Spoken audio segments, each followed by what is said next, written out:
नमस्कार दोस्तों, target 99 channel में आप सबको स्वागत है। दोस्तों, अगर आप एसएससी जीडी 2023 की तैयारी करना चाहते हैं तो आपके लिए यह वीडियो बेस्ट हो सकता है। हिंदी संबंधित से जो भी 25 प्रश्न पूछे जाते हैं, यहाँ आपको जो पूर्व में पूछा गया प्रश्न है उसी से संबंधित यह वीडियो लेकर के प्रेजेंट हुए हैं। यहाँ पे आइए, प्रीवियस ईयर हिंदी के 25 जो कि 16 नवंबर 2021 को जो फर्स्ट शिफ्ट में एग्ज़ाम हुआ था उसका सारा 25 प्रश्न को हम लोग देखेंगे। अगर अभी तक आपने चैनल को सब्सक्राइब नहीं किया है तो प्लीज़ चैनल को सब्सक्राइब कर लें, साथ ही साथ बेल आइकन को दबा लें ताकि मेरे द्वारा डाला गया हर वीडियो का नोटिफिकेशन सबसे पहले आप तक पहुंचे।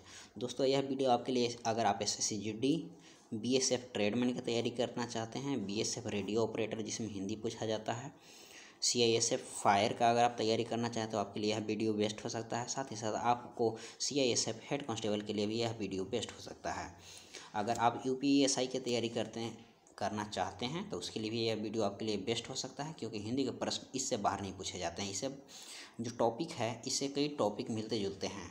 साथ में साथ अगर आप रेडियो ऑपरेटर, असिस्टेंट ऑपरेटर एवं हेड ऑपरेटर की तैयारी करना चाहते हैं तो आपके लिए यह वीडियो बेस्ट हो सकता है। तो आइए वीडियो को शुरू करते हैं। इसमें रिक्त स्थानों को पूर्ति करना है। जो उपयुक्त शब्द होगा उस उपयुक्त शब्द के साथ इसे रिक्त को पूर्ति करना है। इसमें लिखा हुआ है तीनों खाली स्थान के स्वामी हैं, इसलिए त्रिलोकीनाथ कहलाते हैं। यहाँ पे क्या सही होगा? धरती, भवनों, भुवनों, आकाशों।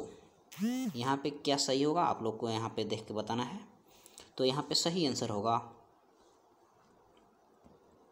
भुवनों। यहाँ पे सही आंसर होगा त्रिभुवनों। तीनों भुवनों के स्वामी हैं, इसलिए त्रिलोकीनाथ कहलाते हैं। आइए नेक्स्ट प्रश्न को देखते हैं। नेक्स्ट प्रश्न में है, इसमें 4 ऑप्शन दिया हुआ है, इसमें कौन सही है? सही वर्तनी वाले शब्द को यहाँ पे पहचान करना है। अनाधिकार कैसे लिखाता है? अनाधिकार लिखाता है, अनाधिकार लिखाता है, अनधिकार लिखाता है, अनधिकार लिखाता है। तो इसमें कौन सही है? तो सही को आप लोग चूज कीजिए। यह 16 नवंबर 2021 को फर्स्ट शिफ्ट में यह सारे प्रश्न आए थे। तो आप लोग पहले इसमें वीडियो को रोक करके अपना सही आंसर देने का प्रयास कीजिएगा। अगर सही नहीं दे पाते हैं तो उसके बाद आप वीडियो को फिर से चालू करके आप इस वीडियो को देख सकते हैं। बारी बारी से जो भी प्रश्न आएगा आप उसमें वीडियो को रोकिएगा और अपने आंसर दीजिएगा, उसके बाद वीडियो को फिर चालू करके देखिएगा। तो यहाँ पर सही आंसर होगा अनधिकार। यहाँ पे 3 नंबर है जो कि सही ऑप्शन होगा। अनधिकार ऐसे लिखाता है। आइए नेक्स्ट प्रश्न को देखते हैं। नेक्स्ट प्रश्न में यहाँ पे है, इसमें रेखांकित शब्द के लिए उपयुक्त शब्द को चयन करना है। यहाँ 4 ऑप्शन दिया हुआ है, इसमें कौन सा शब्द उपयुक्त है? रेखांकित शब्द है जिसमें लिखा हुआ है, मेरी गाय को छूने का उत्साह कभी कोई नहीं कर सकता क्योंकि वह मारती है। मेरी गाय को छूने का उत्साह के स्थान पर क्या होगा? यह सही है या इसके अलावा जो ऑप्शन है, फर्स्ट ऑप्शन है, मेरी गाय को छूने की मेहनत कभी कोई नहीं कर सकता क्योंकि वह मारती है। मेरी गाय को छूने का हिम्मत कभी कोई नहीं कर सकता क्योंकि वह मारती है। किसी बदलाव की आवश्यकता नहीं है। या फिर होगा, मेरी गाय को छूने का साहस कभी कोई नहीं कर सकता क्योंकि वह मारती है। तो यहाँ पे सही आंसर क्या होगा? यहाँ पे सही आंसर होगा 4 नंबर। मेरी गाय को छूने का साहस कभी कोई नहीं कर सकता क्योंकि वह मारती है। तो आइए नेक्स्ट प्रश्न को देखते हैं। नेक्स्ट प्रश्न में बतलाना है, इसमें उल्टा शब्द द्रुत का विलोम शब्द क्या होगा? द्रुत का विलोम शब्द क्या होगा यहाँ पे बताना है। मंथर, फर्स्ट ऑप्शन है मंथर, दूसरा अदैत, थर्ड ऑप्शन है जड़, फोर्थ ऑप्शन है वेग। द्रुत का विलोम क्या होगा? तो यहाँ पे आंसर होगा मंथर। नेक्स्ट प्रश्न है, नेक्स्ट प्रश्न में हम लोग देखेंगे, इसमें रेखांकित शब्द पर क्या सही होगा उसका चयन करना है। पिताजी मेरे लिए कुछ कपड़े ले आए। यहाँ पे क्या सही करने की आवश्यकता है? अगर इसमें कोई बदलाव की आवश्यकता है तो यहाँ पे आपको बताना है। अगर बदलाव की आवश्यकता नहीं है तो यहाँ पे 3 ऑप्शन को हम लोग चूज करेंगे कि किसी बदलाव की आवश्यकता नहीं है। मेरे पिताजी के लिए कुछ कपड़े ले आए, फर्स्ट है मेरे को, यानी पिताजी मेरे को कुछ कपड़े ले आएं, पिताजी मुझे कुछ कपड़े ले आएं, पिताजी मेरे के लिए कुछ कपड़े ले आएं। यहाँ पे सभी ऑप्शन को हम बारी बारी से रेखांकित शब्द के स्थान पर रख कर देखेंगे। अगर आपको जो सही वाक्य के रूप में प्रयुक्त होता है वही सही आंसर होगा। तो आपको यहाँ बताना है कौन सा सही आंसर होगा। तो बताइए यहाँ क्या सही आंसर होगा। यहाँ सही आंसर होगा किसी बदलाव की आवश्यकता नहीं है, पिताजी मेरे लिए कुछ कपड़े ले आएं। यह जो कि बिल्कुल सही वाक्य लिखा हुआ है। नेक्स्ट प्रश्न है, इसमें बताना है कमल, कमल के समानार्थी शब्द का चयन करना है। समानार्थी शब्द बताना है कमल का। कमल का समानार्थी शब्द क्या होगा। अमीय, अमृत, अरविंद, आयतन। कमल का समानार्थी शब्द बताना है। तो कमल का समानार्थी शब्द यहाँ पर क्या होगा, आंसर बताइए। कमल का समानार्थी शब्द अरविंद होगा। तो यहाँ पर सही आंसर अरविंद होगा। कमल के समानार्थी शब्द अरविंद होगा। आइए नेक्स्ट प्रश्न को देखते हैं। नेक्स्ट प्रश्न है, मुझे मज़ा आती है। इसमें रेखांकित शब्द की त्रुटि बताइए। यहाँ पे रेखांकित शब्द में किससे संबंधित त्रुटि है। ऑप्शन है लिंग के कारण त्रुटि है, वचन के कारण त्रुटि है, विशेषण के कारण त्रुटि है, या फिर आपको कारक के कारण त्रुटि है। मुझे मज़ा आती है, इसमें जो गलती है, त्रुटि है, किसके कारण त्रुटि है। लिंग के कारण त्रुटि है, वचन के कारण त्रुटि है, या विशेषण के कारण त्रुटि है, या फिर कारक के कारण त्रुटि है। इसमें आंसर होगा लिंग के कारण त्रुटि। मुझे मज़ा आती है जो कि गलत है, लिंग के कारण त्रुटि है। नेक्स्ट प्रश्न है, यहाँ आती के जगह पर आता होगा। मुझे मज़ा आता है, यह होगा जो कि आती लिखा हुआ है, लिंग के कारण गलत लिखा हुआ है। नेक्स्ट प्रश्न है, इसमें सही वर्तनी का चयन किया हुआ एक शब्द है जो कि 4 अलग अलग तरीक़ा से लिखा हुआ है। इसमें कौन सही तरीक़ा से लिखा हुआ है उसी को यहाँ बताना है। मात्रहीन होता है, मातृहीन होता है, मार्तहीन होता है, या मातृहीन होता है, किस तरह से लिखाता है, इसको सही वर्तनी को बताना है। तो यहाँ पर सही होगा मातृहीन, जो कि सही है। मातृहीन इस तरह से लिखाता है, और इसके अलावा जो भी 3 ऑप्शन है वह जो कि गलत है। नेक्स्ट प्रश्न है, मुझे खाली स्थान, यानी यहाँ जो रिक्त स्थान है इसमें 4 ऑप्शन प्रार्थना, याचना, पूजा और आराधना से भरना है। मुझे खाली स्थान है कि मुझे 4 दिन की छुट्टी दी जाए। फर्स्ट ऑप्शन है, मुझे प्रार्थना है कि मुझे 4 दिन की छुट्टी दी जाए। मेरी प्रार्थना है कि मुझे 4 दिन की छुट्टी दी जाए। मेरी याचना है कि मुझे 4 दिन की छुट्टी दी जाए। मेरी पूजा है कि मुझे 4 दिन की छुट्टी दी जाए। मेरी आराधना है कि मुझे 4 दिन की छुट्टी दी जाए। यहाँ पे कौन सही होगा। तो यहाँ पे सही आंसर होगा प्रार्थना, फर्स्ट। मेरी प्रार्थना है कि मुझे 4 दिन की छुट्टी दी जाए। नेक्स्ट प्रश्न है,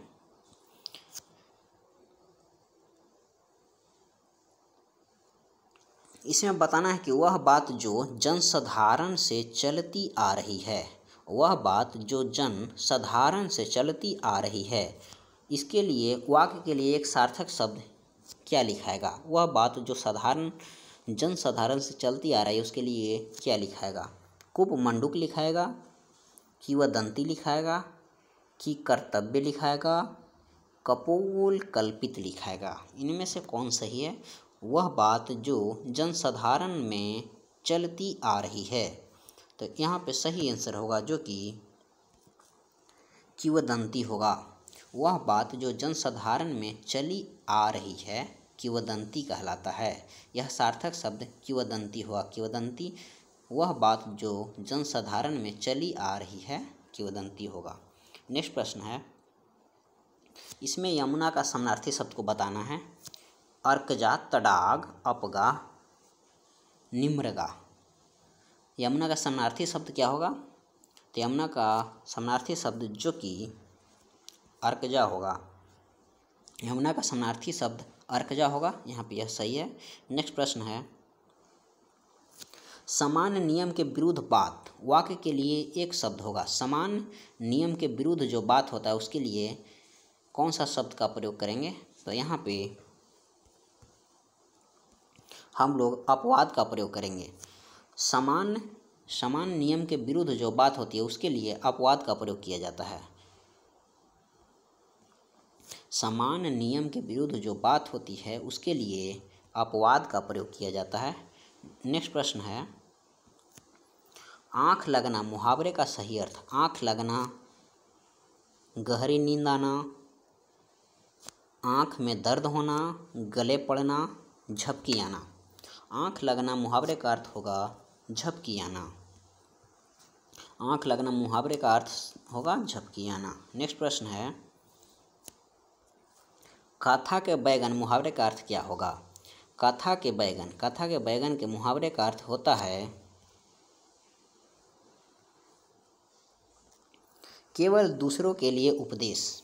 कथा के बैगन मुहावरे का अर्थ है केवल दूसरे के लिए उपदेश। कथा के बैगन केवल दूसरे के लिए उपदेश, यहाँ पे आप याद रखिएगा।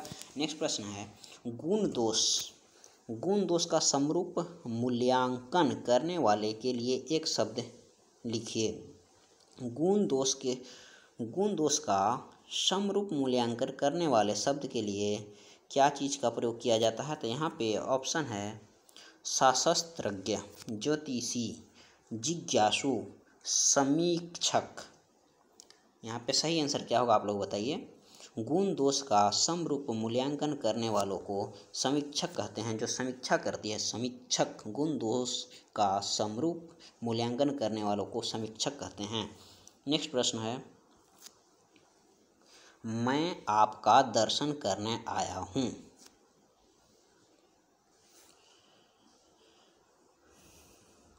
यहाँ पे बतलाना है सही क्या होगा। मैं आपका दर्शन करने आया हूँ, रेखांकित शब्द के स्थान पर क्या हम लोग प्रयोग कर सकते हैं, किसी बदलाव की आवश्यकता नहीं है। यानी मैं आपका दर्शन करने आया हूँ, यह बिल्कुल सही लिखा हुआ है। या फिर होगा मैं आपकी दर्शन करने आया हूँ, मैं आपके दर्शन करने आया हूँ, मैं आपसे दर्शन करने आया हूँ। यहाँ पे क्या सही होगा तो आप लोग आंसर बताइए। यहाँ पे सही होगा मैं आपके दर्शन करने आया हूँ, मैं आपके दर्शन करने आया हूँ। यहाँ पे जो कि थर्ड नंबर सही होगा। आइए नेक्स्ट प्रश्न जो कि पूछा गया था, स्टेशन पहुँचते ही वह फ़ोन कर दिया। स्टेशन पहुँचते ही वह फ़ोन कर दिया, यहाँ पे इसमें कहाँ पे गलती है उसको चूज करना है। वह स्टेशन पहुँचते ही फ़ोन कर दिया यह गलत है, कोई त्रुटि नहीं है। स्टेशन पहुँचते ही वह, यहाँ पे कहाँ गलती है तो यहाँ पे वह, स्टेशन पहुँचते ही वह फ़ोन कर दिया जो कि वह गलत है। यहाँ उपयुक्त शब्द होगा स्टेशन पहुँचते ही, वह के जगह पर उसने होगा। स्टेशन पहुँचते ही उसने फ़ोन कर दिया जो कि सही होगा, वह लिखा हुआ है जो कि गलत है। नेक्स्ट प्रश्न है,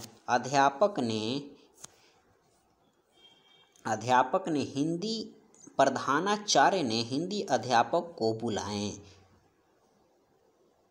यहाँ पे किस में गलती है, फर्स्ट में प्रधानाचार्य में गलती है, हिंदी अध्यापक को बुलाएं कि कोई गलती नहीं को बताना है, इसमें कहाँ पे गलती है। इसमें जो कि को बुलाएं यहाँ पे गलत है। प्रधानाचार्य ने हिंदी अध्यापक को बुलाएं, यह जो कि को, यहाँ पे किस प्रकार की गलती है। जो कि प्रधानाचार्य जो कि एक वचन संज्ञा में आता है, तो यहाँ पर बुलाएं जो कि बहुवचन क्रिया का प्रयोग हुआ है, यह जो कि गलत है।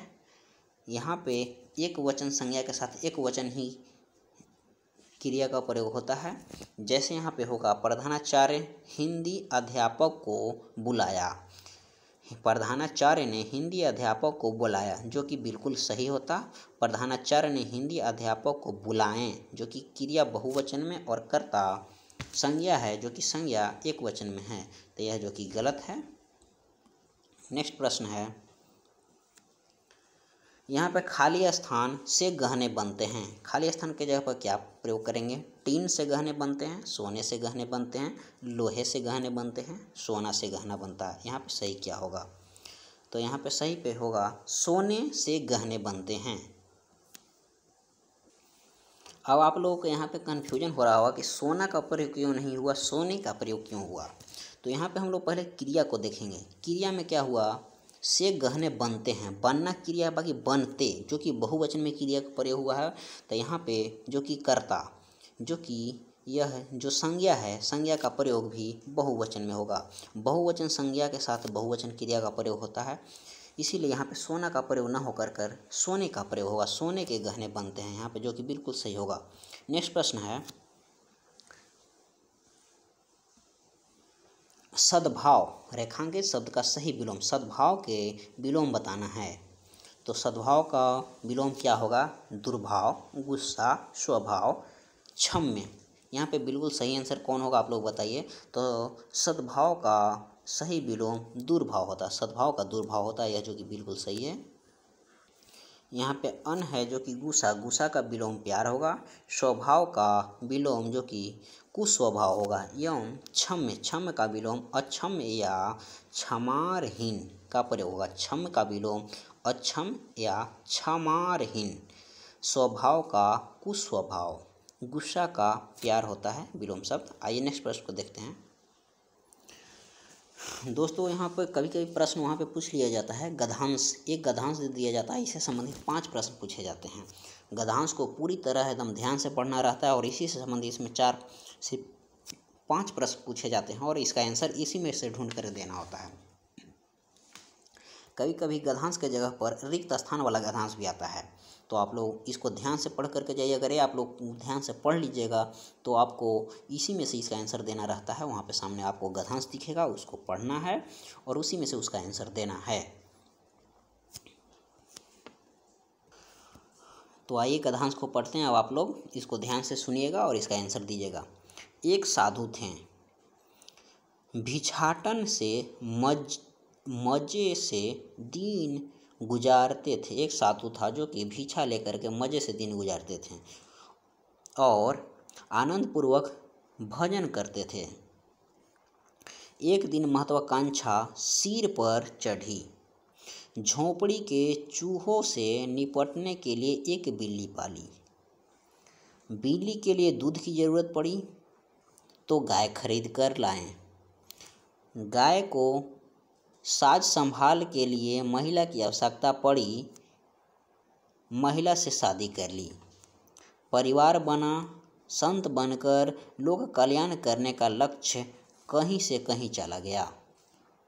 भौतिक आकांक्षाओं का जंजाल इतना बढ़ गया कि परमार्थ का लक्ष्य पूरा करने के लिए कुछ भी नहीं बचता था।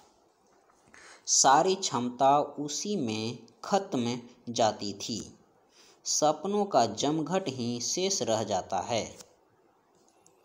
कहने का तात्पर्य यह है कि हमें हमारे लक्ष्य की ओर ध्यान देना चाहिए। इसमें इस गद्यांश को आप एक बार तेज़ी से पढ़िएगा, दोबारा एक बार थोड़ा धीरे पढ़ लेना, दोबारा थोड़ा तेज़ी से पढ़ना है ताकि आपको गद्यांश पूरी तरह से समझ में आ जाए। एक साधु थे, भिक्षाटन से मज़े से दिन गुजारते और आनंदपूर्वक भजन करते थे। एक दिन महत्वाकांक्षा सिर पर चढ़ी। झोंपड़ी के चूहे से निपटने के लिए एक बिल्ली पाली। बिल्ली के लिए दूध की ज़रूरत पड़ी तो गाय खरीद कर लाएं। गाय को साज संभाल के लिए महिला की आवश्यकता पड़ी तो महिला से शादी कर ली। परिवार बना, संत बनकर लोक कल्याण करने का लक्ष्य कहीं के कहीं चला गया। भौतिक आकांक्षाओं का जंजाल इतना बढ़ गया कि परमार्थ का लक्ष्य पूरा करने के लिए कुछ भी नहीं बचता था। सारी क्षमता उसी में खत्म हो जाती थी। सपनों का जमघट ही शेष रह जाता है। कहने का तात्पर्य यह है कि हमें हमारे लक्ष्य की ओर ध्यान देना चाहिए। तो आइए अब इससे संबंधित प्रश्नों को हल करेंगे। पहला प्रश्न है, साधु अपना निर्वाह खाली स्थान करके करता है, रिक्त स्थान के स्थान पर पूर्ति करें। साधु अपना निर्वाह करके करता है, रिक्त स्थान को पूर्ति करें। साधु अपना निर्वाह भिक्षाटन करके करता था, बच्चों को पढ़ाकर करता था, नौकरी करके करता था कि खेती करके करता था। तो यहाँ पे सही आंसर होगा भिक्षाटन। साधु अपना निर्वाह भिक्षाटन करके करता था। नेक्स्ट प्रश्न होगा, आवश्यकता के स्थान पर उचित शब्द लिखिए। आवश्यकता के स्थान पर आप लोग यहाँ पे उचित शब्द क्या लिखा होगा? अक्लमंद होगा, जरूरत, परिश्रम, अवश्य। तो यहाँ आवश्यकता के स्थान पर आप जरूरतमंद का उचित शब्द के रूप में प्रयोग कर सकते हैं। नेक्स्ट प्रश्न आपके लिए आएगा महत्वाकांक्षा। महत्वाकांक्षा रेखांकित शब्द का उचित अर्थ लिखें। महत्वाकांक्षा का अर्थ क्या होगा? दयालु, लायक न होना, उन्नति को प्राप्त करने की इच्छा या बलवान होना। तो यहाँ पे सही आंसर क्या होगा? यहाँ पे सही आंसर होगा उन्नति को प्राप्त करने की इच्छा। महत्वाकांक्षा मतलब होगा उन्नति को प्राप्त करने की इच्छा। नेक्स्ट प्रश्न इससे संबंधित पूछे जाएंगे। परमार्थ रेखांकित शब्द का विलोम क्या होगा? परमार्थ का विलोम क्या होता है? दुष्ट, स्वार्थ, क्रोधी, लालची। तो सही आंसर होगा स्वार्थ। परमार्थ का विलोम स्वार्थ होता है, स्वार्थ का विलोम परमार्थ होता है। नेक्स्ट प्रश्न इससे संबंधित आपको पूछे जाएंगे। झोंपड़ी के चूहों से निपटने के लिए साधु ने क्या किया? बिल्ली पाली, दवा डालकर चूहों को मार दिया, कुत्ते को पाला, कुछ भी नहीं किया। तो यहाँ पे सही आंसर होगा बिल्ली पाली। झोंपड़ी के चूहों से निपटने के लिए साधु ने बिल्ली को पाला। तो आइए, इसी के साथ 25 प्रश्न पूरे हो गए हैं। दोस्तों, अगर वीडियो आपको अच्छा लगा हो तो वीडियो को लाइक करें। चैनल को सब्सक्राइब नहीं किए हैं तो प्लीज़ चैनल को सब्सक्राइब कर लें, साथ ही साथ बेल आइकन को दबा लें और अपने दोस्तों के साथ शेयर करें। दोस्तों, इसी तरह प्रत्येक शिफ्ट के जो 2018, 2019 और 2021 में SSC GD का एग्जाम हुआ है, इससे संबंधित सारे हम हिंदी का प्रश्न को लेकर के बारी बारी से एक वीडियो के रूप में प्रेजेंट करेंगे। इसीलिए अगर आप SSC GD 2023 में नौकरी पाना चाहते हैं तो आपके लिए यह वीडियो बेस्ट हो सकता है। अभी आप इस चैनल को सब्सक्राइब कीजिए। साथ ही साथ अगर आप मैथ और रीजनिंग का भी जो कि प्रीवियस ईयर का क्वेश्चन को सॉल्यूशन के साथ अगर वीडियो देखना चाहते हैं तो आपके लिए यह चैनल बहुत बेस्ट है। आप बहुत बढ़िया चैनल पर आ चुके हैं, तो इस चैनल को सब्सक्राइब कर लीजिए। उससे संबंधित भी वीडियो आप वीडियो के प्लेलिस्ट में जाइए और वहाँ पे मैथ, रीजनिंग और हिंदी से संबंधित सारा वीडियो का प्लेलिस्ट बना हुआ है। उसको आप बारी बारी से देखकर आप अपना जो भी सीट मारते हैं उसमें आप अपना नंबर बढ़ा सकते हैं, अपना कॉन्फिडेंस को बढ़ा सकते हैं और 2023 में आपके लिए एक सीट पक्की हो सकती है। तो इसी के साथ आज का वीडियो को समाप्त करते हैं। तो नेक्स्ट वीडियो में मिलते हैं। थैंक यू, धन्यवाद।